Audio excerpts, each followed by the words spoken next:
Good morning.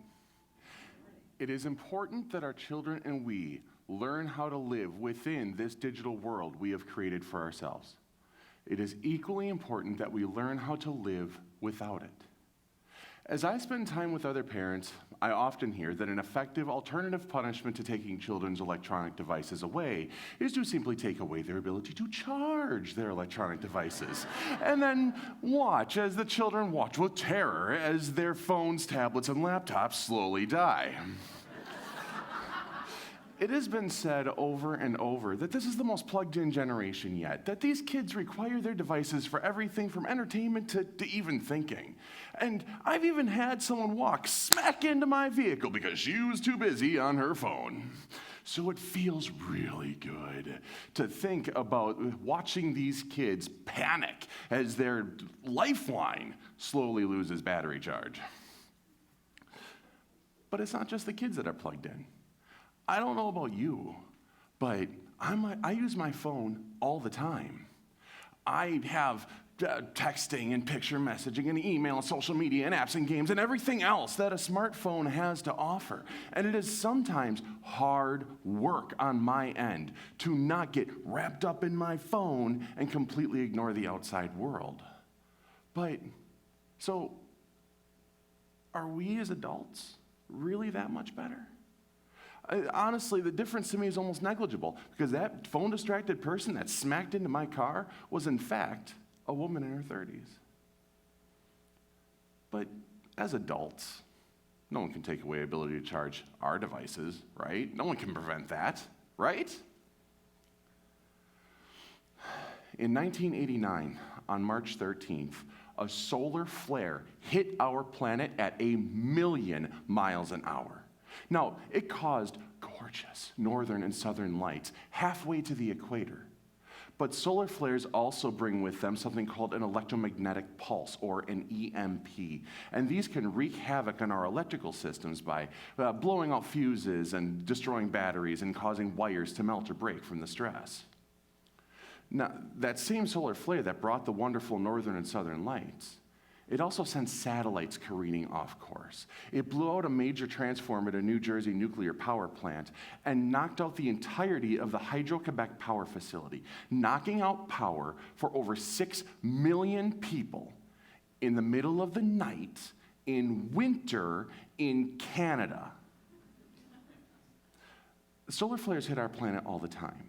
But our Earth's electromagnetic sphere and our atmosphere, they protect us from most of the devastating effects. But not all solar flares are created equal, and there are certainly some that are worse than others. There were 2 others, besides the one in 1989, that have affected our system since we started measuring and recording them. The one before that was in the 1920s. That one damaged the New York City rail system, including starting a fire in a control tower. But then before that, the big one, 1859, the Carrington event, the largest solar flare ever recorded. Now, there were no electrical systems to blow it at the time, but it did knock out the internet of its time, telegraph communications, and it knocked it out for almost the entirety of the northern half of North America.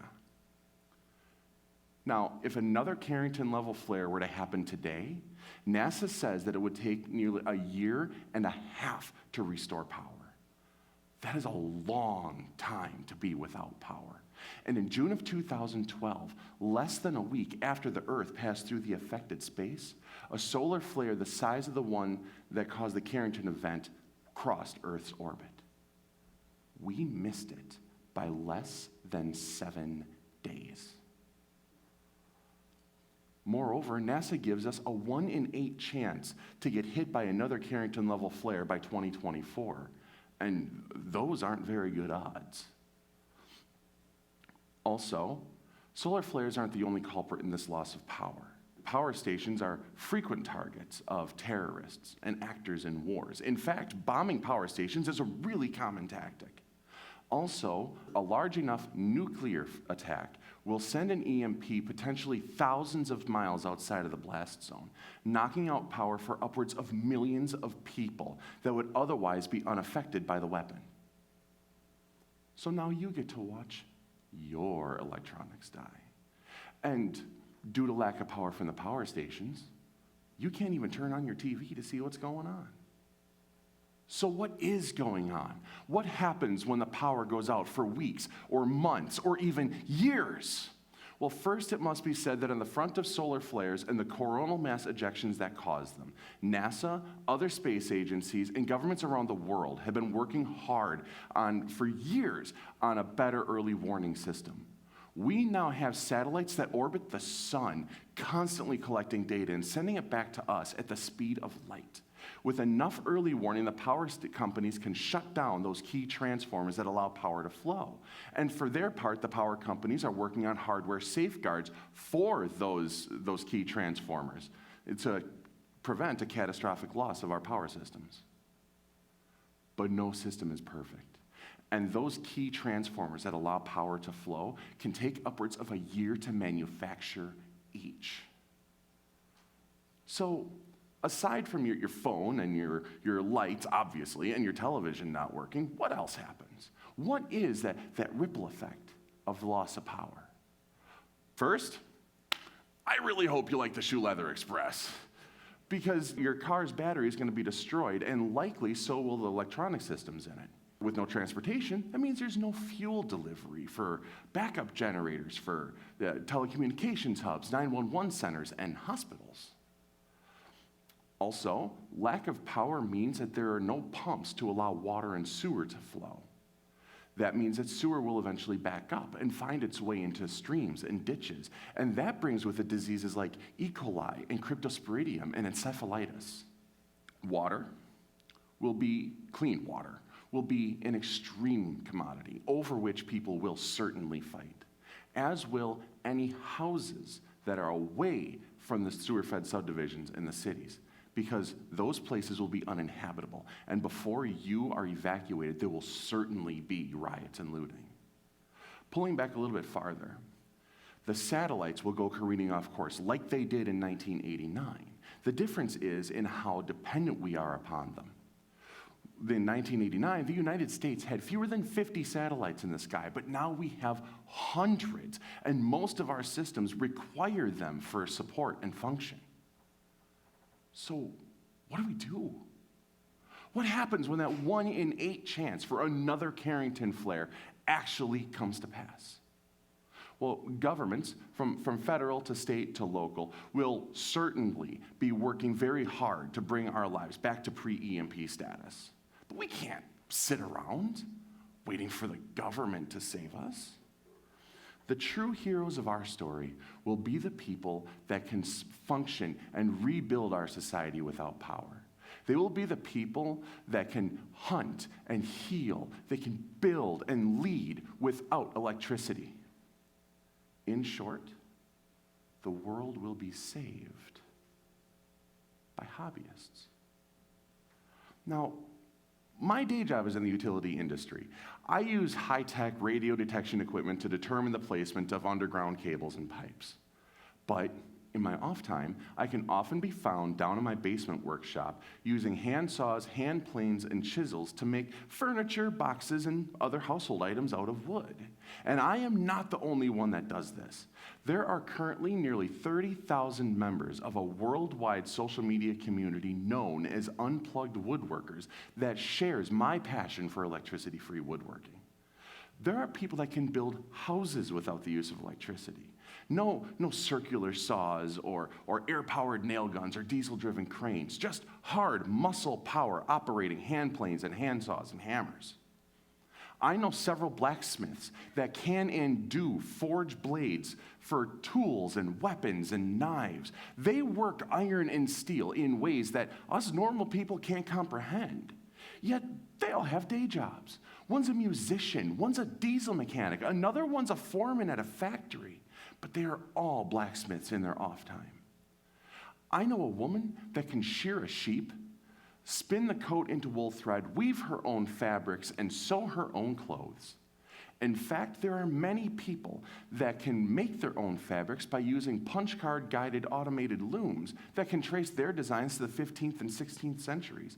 And there are people that can sew their own clothes, not just by hand, but also by those old foot-powered sewing machines like what your grandmother likely had.